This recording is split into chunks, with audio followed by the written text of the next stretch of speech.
crowd around, they said this kid is insane, man. Took up a collection just to send him to the mainland. Get your education, don't forget from whence you came, and the world's gonna know your name. What's your name, man? If you're even the slightest bit familiar with the world of modern musicals, you've probably heard the smash hit Broadway musical Hamilton. It premiered on Broadway in 2016, telling the life story of the founding father, Alexander Hamilton, and his fight for American independence through rhythm and blues, hip-hop, and rap. Hamilton quickly received critical acclaim and is often considered one of the greatest and most influential musicals of all time. But why is Hamilton so universally enjoyed?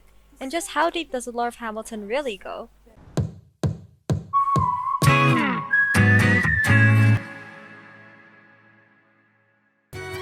The script-writing producer, Lin-Manuel Miranda, uses a multivariate of genius techniques in order to deepen the layers of the Hamilton lore. Similar to some of his other well-known works, such as In the Heights and Encanto, Lin-Manuel Miranda incorporates the use of leitmotifs in order to create certain feelings within the characters of Hamilton. But firstly, what are leitmotifs?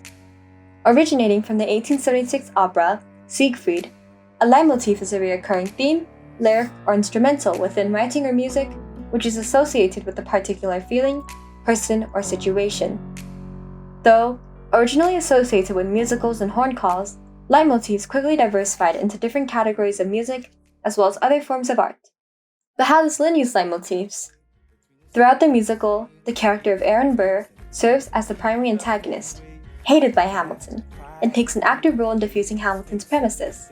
He is seen as not only an antagonist by Hamilton, but an active victim. However, through the usage of leitmotifs, the audience feels a sense of sympathy and humanization for Burr, and understands his motivations, even if Hamilton doesn't. In the song Wait For It, which is performed about halfway through the first act, Burr sings about his background and his experiences with loss. My mother was a genius, my father commanded respect. When they died, they left no instructions, just a legacy to protect. The lyrics tell a story of his parents and his grandfather, and how they died, as well as his affair with a married woman. Theodosia writes me a letter every day. I'm keeping her bed warm while her husband is away. As such, he waits for it, because he believes that patience is the key to success, and simultaneously condemns Hamilton's habit of acting without thinking. The leitmotif of Wait For It is repeated throughout the musical.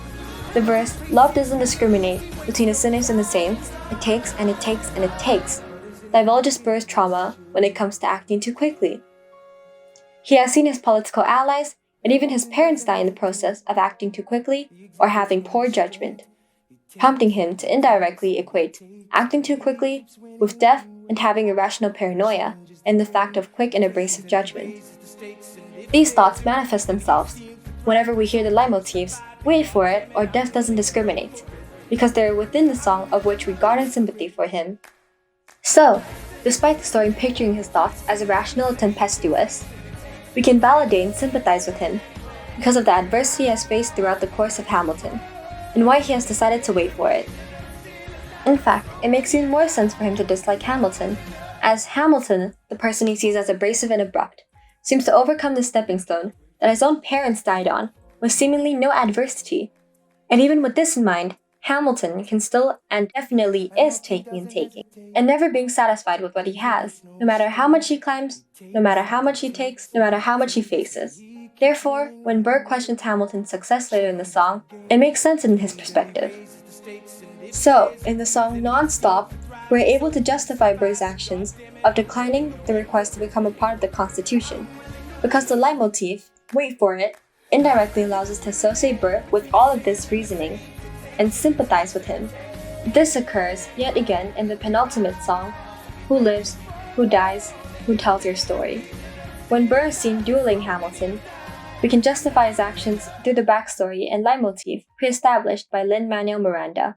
Another use of leitmotif in Hamilton, while unorthodox, is actually foreshadowing. In the instrumental of Act 1's 10 Duel Commandments, the countdown music for the duel between John Lawrence, Hamilton's friend, and Charles Lee, a recently dismissed American major general, sounds like this. 3, 4, 5, 6, 7, 8, 9, number 10 paces.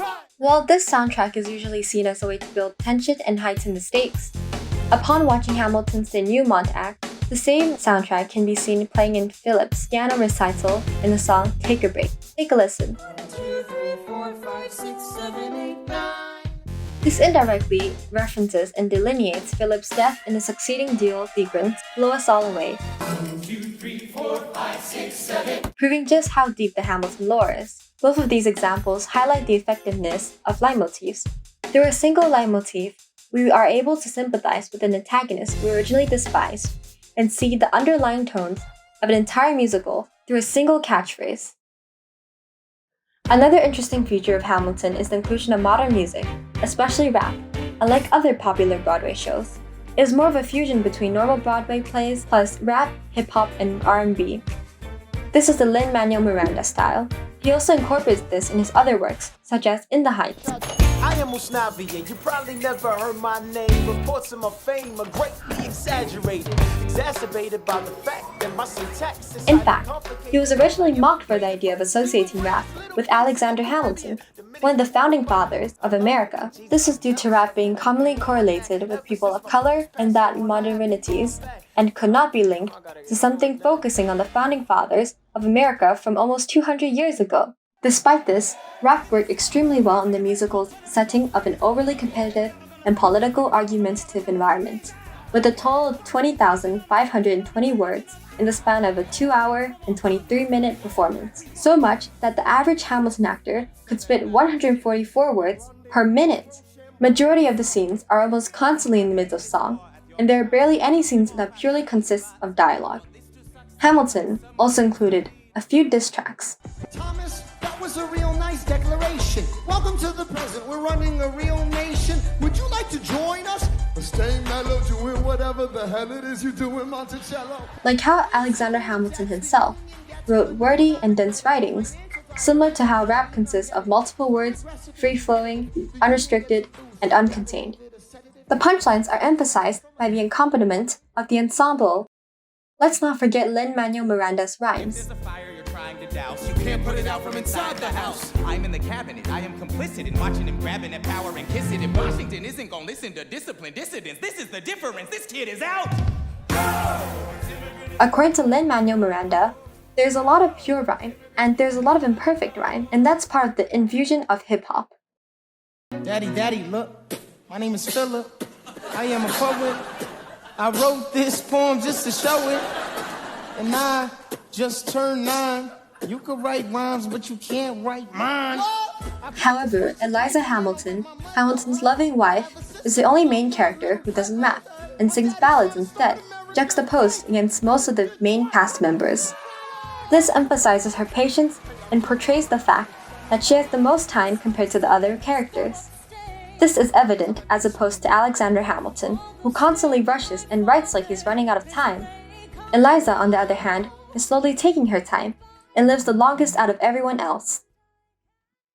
You'll be back soon. It is undeniable how much Hamilton has paved the way for recent Broadway music, combining leitmotifs, hidden meanings, polarizing styles of music, and the themes of legacy and opportunity within America. The two-act musical's way of creating a musical unrivaled to its own has now accumulated into the worldwide international success it is today. It is almost ornamentalist in the Broadway Hall of Fame as one-off, if not the most influential musical ever, even landing a performance of Hamilton's hit opener, Alexander Hamilton, within the White House. The scriptwriter and main lead for Hamilton, Lin-Manuel Miranda, has now moved on to creating some of the newest hit music, such as Moana's How Far I'll Go and Encanto's We Don't Talk About Bruno, with the latter song reaching the #1 spot on top of the US Billboard 100's chart, proving how revolutionary Hamilton's style of music is within the modern pop culture. Thank you for listening to our Reynolds Pantsup, and may you always be satisfied.